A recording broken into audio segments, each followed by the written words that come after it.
the rest of the younger players in line, and here we have a substitution. Well, Prophet's coming in for Hureg, and it was a great performance by Hureg on Eichenwald, though. I mean, really sick Pharah play. Prophet, whoa! Prophet, you bad boy. Ladies and gentlemen, hello and welcome to the channel. I am Stylosa. So what the hell was that? Well, if you watched Overwatch League yesterday, you would have seen that happen live. This was Prophet flipping the bird to like everybody because the camera had focused on him at like the worst time possible. Now what we're going to do in this video is discuss the bad boys of Overwatch League because there's a couple of ways of looking at this. So obviously we've got the XQC situation. Now we've got the Prophet situation. They're nowhere near the same level of severity, right? Now obviously, disclaimer, I am London Spitfire. I work with London Spitfire, so obviously I'm biased towards the team, more so than it would be towards like Dallas Fuel. However, I try not to let that get into these type of videos when I produce them. I mean, when I produced the XQC video, when we spoke about the comments that he made and the suspension he got from the Overwatch League and the fine and then the suspension he got from his team, I tried to stay impartial. Like, I don't believe XQC is a bad guy. I think he's a good lad, but he just sort of slipped, and these things can happen when you're thrust into the spotlight. However, there was a lot of calls off people going, Sty, you can't just make videos on XQC and then just ignore Spitfire because like you work with Spitfire. It's like, well, I'm not ignoring them. But a player doing this, right, on the screen when he didn't realize he was being filmed is hardly the same severity of, well, crime, I suppose. I should probably put my finger down now.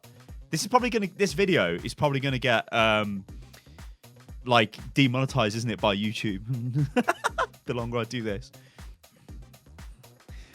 Anyway, let's talk about what's happened and what's going to happen. So, Prophet will get fined by Overwatch League. That is 100% fact because you can't sit there and go like this on the screen. Now, what's going on, right? Let's discuss this. So, Overwatch League is supposed to be the first like real world sports application in the esports space. Now, what I mean by that, and that's a really terrible way of explaining it, is it's supposed to be like the English Premier League, the NFL, baseball, the NBA, any kind of major sports league. Now, you think about the players in those leagues. They do not sit there and make ridiculous comments like XQC did and expect to get away with it. They do not go like this on camera and get away with it. They do not say naughty, bad words on camera and get away with it. Sometimes they do, but sometimes, well, most of the time they'll come out and say, oh, I'm sorry, I didn't mean that. So one example I can remember is Wayne Rooney when he used to play for Man United. Now, Wayne Rooney has got a potty mouth on him. So what I mean by that, he's a dirty little bugger and he will swear all of the time. Now, he would use ridiculously bad language and sometimes that would get picked up by the cameras. And when it did, it gets broadcast out. The commentators would be like, oh, God, we apologize for what he's just said there. But later on, there'll be an official statement from Wayne Rooney saying, oh, I'm very sorry I said that. I didn't mean to do that. Here's some sort of charitable donation or, I've been fined by my club or whatever. Something like that happens. What is happening with Prophet is he will be fined because he broke the rules. And Overwatch League has a very, very stringent set of rules. Mainly, you can't go onto the stage and go like this, right? He shouldn't have been doing that anyway. I don't know why he did it, because he would have known the cameras could have possibly have been on him. But I have got the full story. So this is basically what happens, right? Overwatch League has a dugout area. So this is an area behind the stage that you guys can't see. Now, in there, you get every single production feed possible. It is really cool. So you've got all of the cameras that are sort of like on top. I was like putting it on top of my monitor, but you guys... well, can't really see that, can you? On top of the monitor, right, there is a camera which looks down at the players. Somewhat like the camera setup I've got here. That camera is constantly beamed into the dugout. Also, you hear all of the audio. You can't talk to them during the game, but you can hear what they're saying. So this means the coaches can... and obviously you can see each PC's point of view, so each player's point of view. So what you can do from this, if you're the coach, is be like, okay... Prophet is doing this, Birdring is doing this, Huyal is doing this, Hureg's doing that, whatever, right? You can see all of them, you can make notes on them, they can record all of these feeds, they can go back and watch it back and say, oh, what's happened here? We can hear all the audio. It's a really cool setup.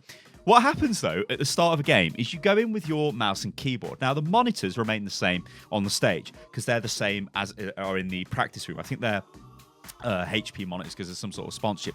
Anyway, they walk onto the stage, they put their keyboard down, they put their mouse down, right? And then they do a little bit of a setup sort of thing, and everything's fine and everything's Gucci.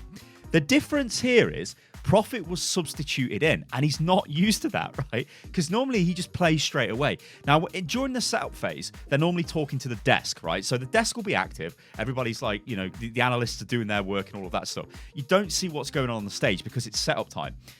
He got confused, right? He thinks that it's setup time, but actually it's not because it's in the middle of a game, right? Prophet, you bad boy. So he's setting his stuff up. They're asking him through his headset, is your stuff working? Is it working? Probably in a joking fashion. And then he's like, yeah, it's working. Not realizing, oh God, this isn't actually setup time. This is live game time. Now, unluckily for him, the camera was focused on him. But I tell you this, even if he did that, right, and the camera wasn't on him, he still would have been fine by Overwatch League because you're doing it on the stage, right? There's loads of people watching. You guys heard the reaction of the casters there, Monty and Doa, and you heard the reaction of the crowd. They're like, whoa! Like, we were watching it, and I'm just like, right, Prophet's called, whoa! What the hell? It's like, what is that? But let's be real here. Like, that, it's a first offense for a start, and it isn't a homophobic comment, and there isn't like a lot of history with questionable behavior, right?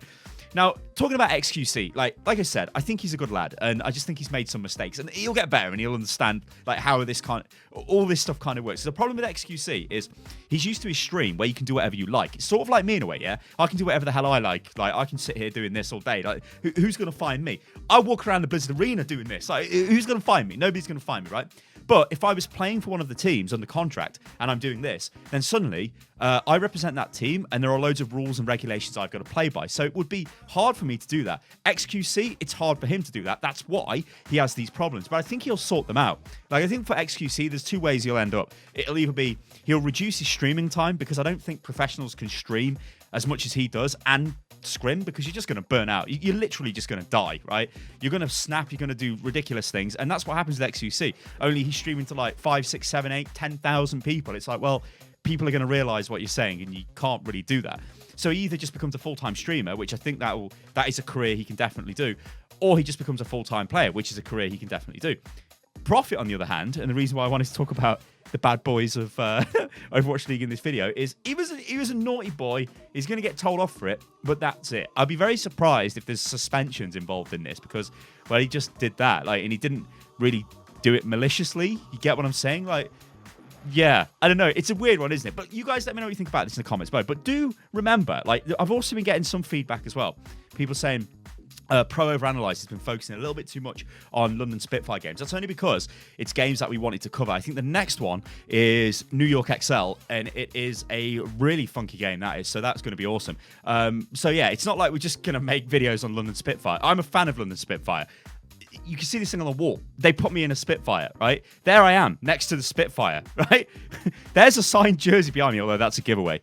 My jersey's over there, but you guys can't see it. Like, I'm a fan of this team, but it doesn't mean that they're like above having videos produced them. Like if one of their players went out and said something completely ridiculous, then you're damn well right there'd be a video on it, right, ladies and gentlemen? But I thought this would be funny because Overwatch League it's very young. It's still doing really good for viewing figures, and I don't know. You guys let me know what you think about this in the comments below.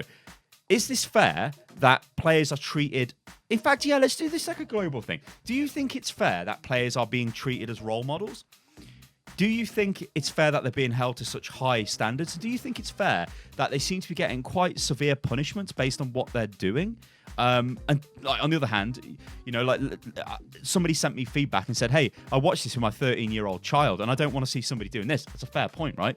If it's a sport that is supposed to have like mass market appeal, you can't have people doing this, can you? You can't have people making the comments that XQC made because that's really bad. And even though some people might not think they shouldn't be role models, these players, they kind of are. Ladies and gentlemen, I've been Stylosa and this is Unit Lost. Let me know what you think about this video. And you can follow me on Twitter, guys, which is @UnitLostGaming. Also, if you check my Twitter, there is a competition to win this jersey, which is going on, and it actually ends this Saturday. So there's only a couple more days left on that. All right, guys, I've been Stylosa. This is Unit Lost, and this Overwatch beanie is absolutely awesome. Catch you on the next one. Toodaloo.